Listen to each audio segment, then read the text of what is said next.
Calder. Mr Chair, it's a pleasure to rise and take a brief call on this committee stage of the Search and Surveillance Bill.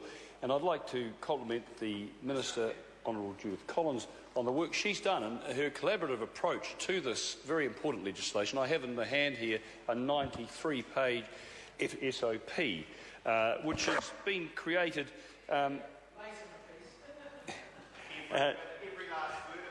it's been created to update the amendments necessary in the numerous statutes covered by this bill, the amendments to take into account the developments since 2010 when the bill was reported back to the House.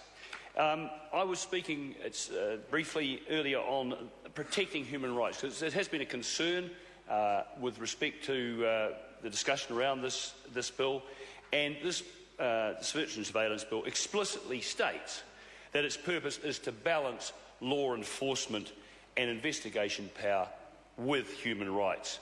And there are a number of safeguards in the bill to achieve this. First of all, we all realise that the bill adheres to the basic concept that independent authorisation is needed before exercising search warrants. Independent authorisation is needed before exercising search warrants and search powers. Enforcement officers must justify the exercise of the search powers to neutral issuing officers. They must justify these powers to neutral issuing officers, which is an important safeguard.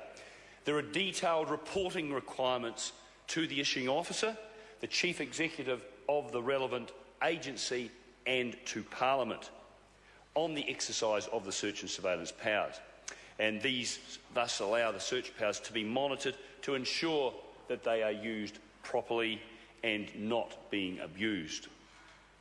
The Act, of course, as it's noted, will be reviewed in 2016 to ensure that it's operating properly.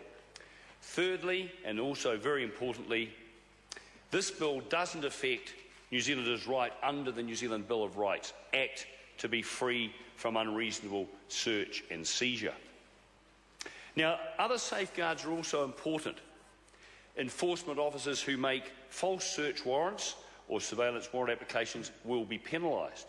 More serious powers like examination orders may only be authorised by judges, and that's an important thing that I'll come back to shortly. Point of order, Charles Spell. I wonder whether he might be giving his speech that he intended to give about the short title and commencement rather than about the provisions that are under debate at the moment. Just remind members we are on part one and to concentrate on part one. Dr Cam Calder. I'll just make the final point that issuing officers may be removed from office for neglect or misconduct. Thank you. I call David Clendon. Thank you, Mr Chair. I'm pleased to speak in this committee